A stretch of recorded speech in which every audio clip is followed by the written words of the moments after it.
Hey everyone, I am back. It's Dr. Hammond here with your mental health moment.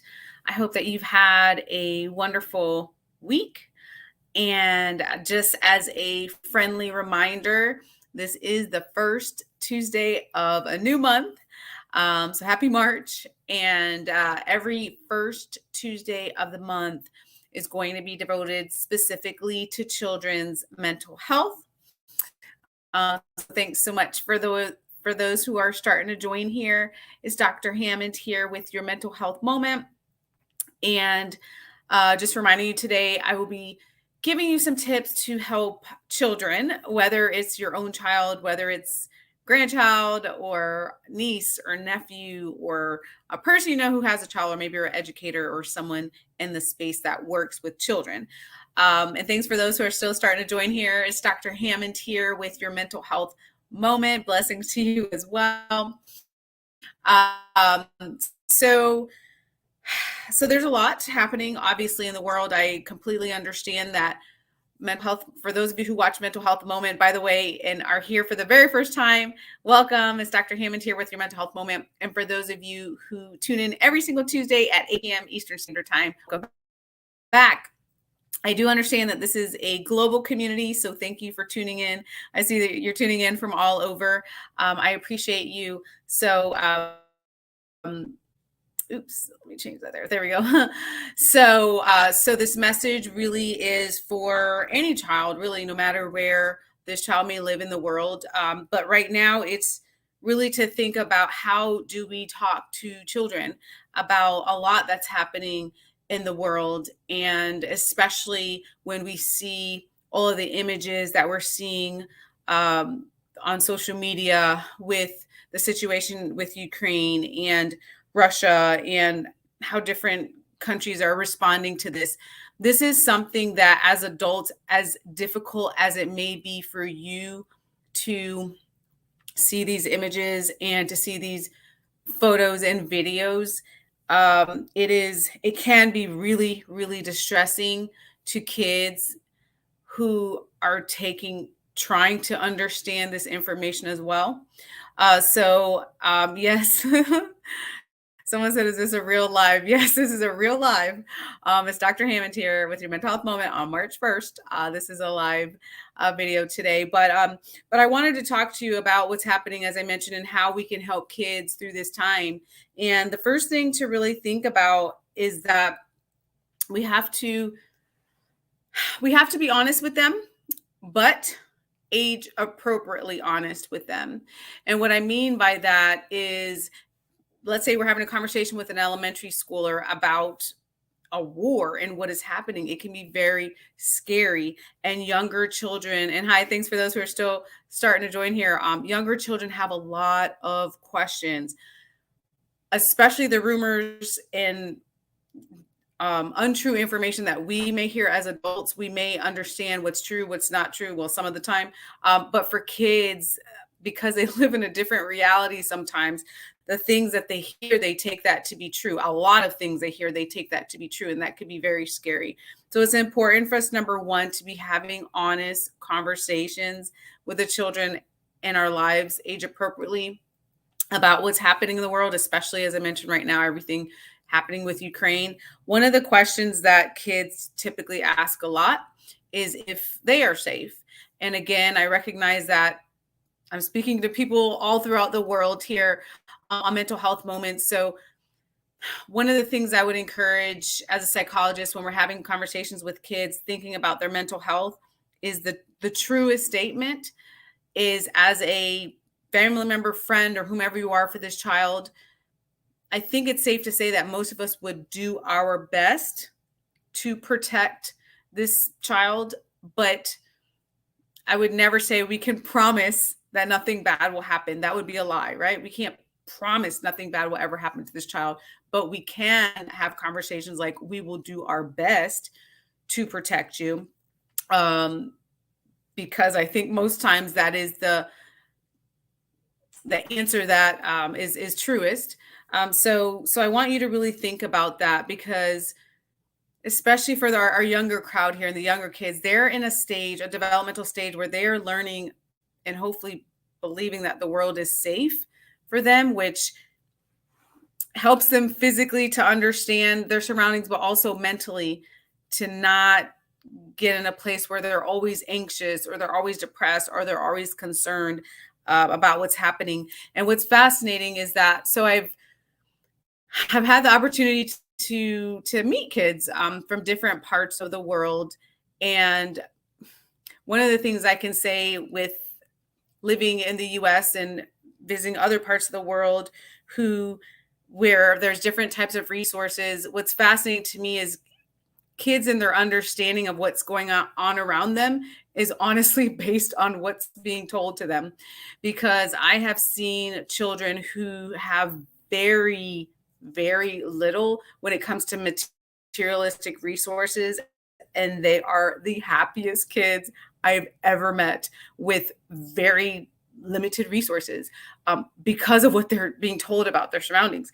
And I've also met kids who have a lot of materialistic things, material things, and they are miserable and they are struggling with different mental health issues. And I'm not here to say that material things are good or bad. That's not the point. But the point is, everything when it comes to children's mental health is about their perspective. So the best thing that we can do is to really think about how we're phrasing these conversations about what's happening in their world. A couple years ago, I know I'm a mom too of a now 9-year-old son. A couple years ago when COVID came about, and those were difficult conversations of, I mean, there's people that are dying from COVID. There's people that are hospitalized from COVID. All of the news, even in the cartoons, it was like, wash your hands 24 times a day. I mean, all of these scary things were happening in the world, but we still had to, as parents or as professionals, sit down with these kids and explain, what does this all mean? Honestly, like, yes, you could die, which is scary to say, but I don't want to get too much into the scientific things with COVID, but vast majority of children were not dying from COVID at that time. So anyhow, so it's really important to be having these conversations, whether it's COVID, whether it's the situation in Ukraine, whether I remember I had to have conversations too when it was the murder of George Floyd, all of these things that are global news, all of these things that are constantly on social media. These are things that our kids and teens are seeing as well, and they're absorbing. So it's so important just to really think about, how do we help them process this information, because we cannot just gloss this over. We can't pretend that they don't see it too.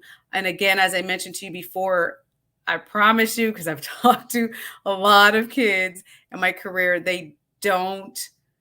a lot of them do not see the world as it really is, not because they're trying to be defiant, but that's just how it is to be a child. They cannot understand and process things as we can as adults. Literally, their brains are not developed enough to process things as an adult. So even though they may seem very grown up at 12 or 13 years old, they don't have the brain capacity to understand things like we do as an adult. And I'm reading some of your comments here, and I'm reading some of your comments here. Thanks so much for those who are starting to tune in here. It's Dr. Hammond here with your mental health moment. And just reminding you, this is the first Tuesday of the month.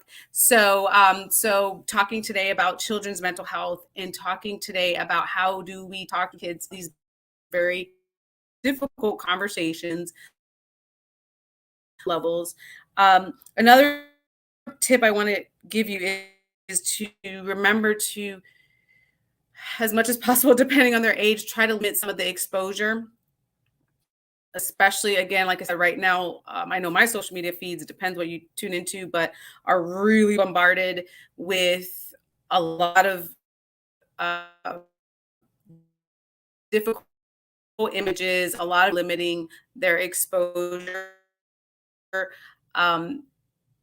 Limiting their exposure because, again, they're not going to be able to comprehend this information in the way that we are as adults, but also to have these conversations. and to remind them that they can always reach out to you and they can always ask you questions. That's going to be very important. I know that even myself as a mom, my 9-year-old oftentimes has a lot of questions about what's happening with a lot of different situations, and that is okay. We want our kids to be asking us questions and to be a resource for them.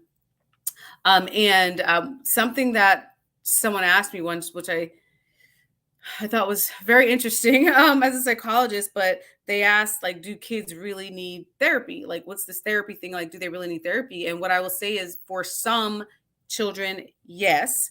Um, Especially if this particular child is already predisposed to having significant anxiety or significant depression, things like this type of global information, things that are very heavy and weigh heavy on our hearts as adults, these things affect kids too. So I'm a huge advocate. I know you all, for those of you who watch Mental Health Moment every single week, I always talk about how important it is for you to get the mental health help if you need it to that level with a mental health professional. But it's also the same thing for kids as well, because there's a lot that can be prevented when kids seek the help of a mental health professional. And as I always tell you all, if you need resources, please feel free to reach out. I know some of you do in a direct message on social media, or you can go to drnikishahammond.com. But I am more than happy to try my best to connect you with the appropriate resources. Again, when it comes to children's mental health or adult mental health. But of course, today we're talking about children's mental health. Yep, someone said the youth need us to be there for them on so many levels, and that is absolutely so true. I always say it, whether you are a parent, whether you're not a parent, or you're in the field of work with kids, or however you serve kids, a community member, it's so important for each and every one of us. We do have responsibility to our youth in a lot of ways that we can really, really be helpful to them. So that's absolutely true. Best to be very cautious with having the news on before young ones, especially national and world news. I personally only draw from the internet news and related information. Yes, and what's interesting. Back in my day, before there was social media, when I was a kid, I mean, when you listen to your family members, sometimes, I know for me, because I was nosy, I would try to listen to my mom's conversation on the phone, like to see what was going on, right? But nowadays, it's crazy because I know, like, my own son, I'm on the phone because he's nosy too, and he'll try to read my text message. I'm like, what are you doing, right? Or try to what video are you watching, right? So we have to be careful too as adults with the little nosy ones, the little nosy kiddos who are looking over our shoulders or trying to watch the video or whatnot, because again, that information can be just too much sometimes. But again, still having these critical conversations are really, really important. The other thing, a good resource too, along these same lines about how to talk to your kids about the news, is Kidshealth Org. So kidshealth.org is a really great organization for you to check out. They have a lot of great information related to children's mental health. So I encourage you to check that out. Also, I know someone asked me last week about what was the next upcoming speaking event I'll be at. So I will actually be talking in more detail about raising emotionally healthy children. And that will be at the Families and Fathers Conference, which is in Los Angeles, California, on Thursday, March 11th. I know this is a lot of information, but I'll also put it in the comments area of the YouTube, of my YouTube page. But Thursday, March 11th, it's Fathers and Families Coalition.org. And again, that's in Los Angeles, California, but it's also a hybrid conference. So it's in person, and also there's a virtual option for that conference. But I'll be speaking specifically on ways to help our children remain emotionally healthy, which of course is very critical. And thanks so much for still tuning in here. It's Dr. Hammond here with your mental health moment today, talking today about some tips to help our kids when it comes to children's mental health. The other thing I do want to say, because I've also met a lot of I've met a lot of kids throughout my career, and everyone's so different. Every child needs different things in different ways. Again, depending on the personality of the child, the temperament of the child. Is there issues maybe with struggling to cope with stress or depression or anxiety or something else? And some kids are really, really, really sensitive to the news. And I've met some kids, which is so cool. Like they're amazing. And they're just in their head, they're already thinking at a young age about world peace and what can I do and how can I help. And if you do encounter one of those types of kids, it can be really hard with this current situation with hearing about war, what's happening to kids. And they may say, well, what can I do? There are kids, even the young ones, who say, what can I do? And one of the things I would encourage you to talk to this child about is to really think about how they can spread kindness and compassion and be empathic to what is happening with people around the world, but also in their own schools, in their own communities, with the people around them. How can they be aware of people with different abilities, or they may look different, they may speak different, or everybody has different differences, but that is okay. And having those conversations, because I've seen a lot on social media what's happening. I mean, all throughout the world, we know there's racism that exists. We know there's discrimination and prejudice for a lot of different reasons. So teaching our kids during this time too is a good learning lesson about how they can be open to others. I know I was just on a podcast recently about diversity and inclusion and what that means for our kids as well. And one of the tips that I gave was that we have to be teaching our kids about kindness and compassion and being open to the differences that other people have, which is okay. It is okay to be different from the person sitting next to you, right? But our kids have to understand that. So again, if you have those awesome, amazing kiddos around you that are like, what can I do? Right? I mean, it can be hard because it's a helpless feeling to watch and see everything that's happening right now. And some kids are like, what can I do? And that's one of the things that they can do. Someone said on here, I was called nosy too as a child by my mother and grandmother. Yeah, nothing wrong with that. It's all good. I mean, it's a part of being a kid. You want to know what's going on. Nowadays, there's FOMO and it's fear of missing out, and yeah, it's always wanted to be involved with something. It seems like it's and adults too. It's all good. But thank you for those again who are starting to join here. It's Dr. Hammond here with your mental health moment. The other thing that I wanted to remind you of is I know I can't talk specifically today. We're talking about children's mental health, but I also want to say if you're a caregiver in any way to youth, to teens, or to kids, then it is important for you to make sure that you have your own self care during this time because it's heavy. It's a lot that's happening. It's a lot to manage. It's a lot to think about. Having conversations with kids, like I said, can bring things up too because they have a lot of questions a lot of times. So managing all of that, taking a break yourself from everything on social media when you need to can be really helpful to you too in your journey of taking care of this individual in your life. And someone said, kindness and compassion are critical life skills. Yes, they absolutely positively are. So again, I encourage you throughout these times to really think about adding that as a component. I know a lot of times when it comes to children's mental health, we don't necessarily include that, but it really is a critical component. And it's something that is going to help other people around this child, but it's also something that can really help this particular child as well, to spread kindness and to think about being compassionate and empathic towards others. It's something that is beneficial for their own mental health and they're doing good in the world. So kind of a bonus there.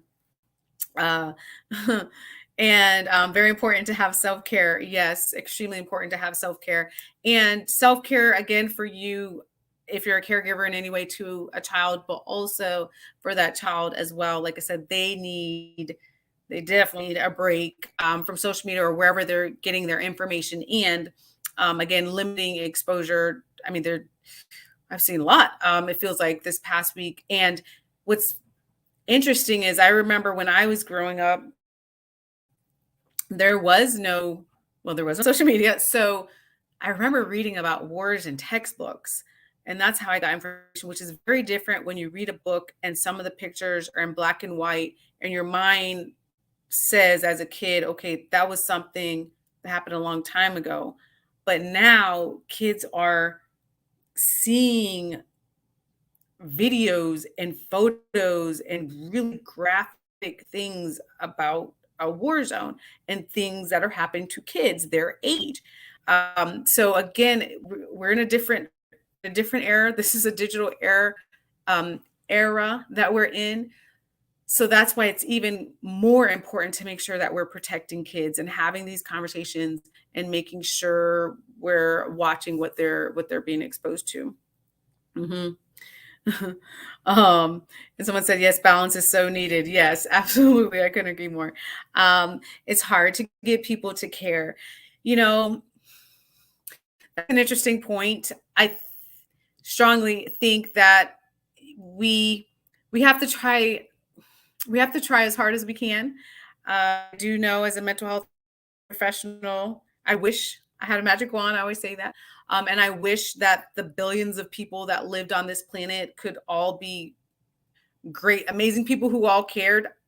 I'm aware that's very unrealistic to happen, but at the same time, we have to do our best, especially when it comes to children's mental health, to try to get them to care. Um, yes, we have to do our best. I'll leave it at that because I could talk for a couple more hours on the subject.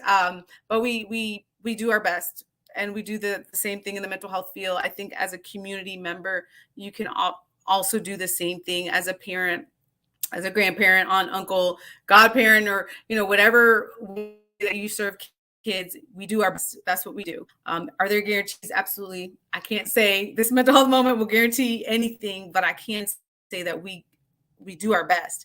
Like, that's what I encourage you to do. You do your best when it comes to kids, because there is life-saving things that we can do. I've seen it before, which is so amazing. Oh, it's so amazing. I have so many stories, but there's a lot of good that can come out of just doing our best to make sure that children are okay, and doing our best to make sure that they understand how important their mental health is. Oh, someone asked about the resources. Yes. So the resource I gave earlier for those who are tuning in here now is kidshealth.org. So kidshealth.org is a great resource. They talk also more in detail specifically about how to talk to kids about tough news like this, which is happening currently. And also the American Psychological Association, another great resource. If you are living outside of the US watching this, you can, not every country, but a lot of countries, if you put in your, like, say you're in Canada watching this, Canadian Psychological Association, or if you're, or wherever you live, you can sometimes put in your country in Google and also Psychological Association and see what comes up, because there's a lot of different psychological associations around the world. And then they typically have some pretty reputable resources as well on their websites related to all sorts of mental health, but also children's mental health. Yes, kidshealth.org. Yes, thank you for putting that in there in the chat. But again, if you do need more resources, I always tell you all. So for those of you joining a little bit later, if you need any resources whatsoever, you can also reach me at drnikishahammond.com, or you can send me a direct message. You can just put in my name on any social media platform. And I'm more than happy to do my best to connect you to the appropriate resources, especially with children's mental health, because that's one of my specialty areas here. Yep. Thank you for putting that in the chat here. Kidshealth.org, American Psychological Association, or you can search for your country as well. Let's see. If you have any other questions too, you can also put in the chat, and I usually try to go back through and answer the questions in the chat as well. If you're watching the replay on YouTube, then be sure to tune in live every Tuesday, 8 p.m. Eastern Standard Time on Black Women Empowered Incorporated Facebook page and YouTube page and LinkedIn Live. And I will be back.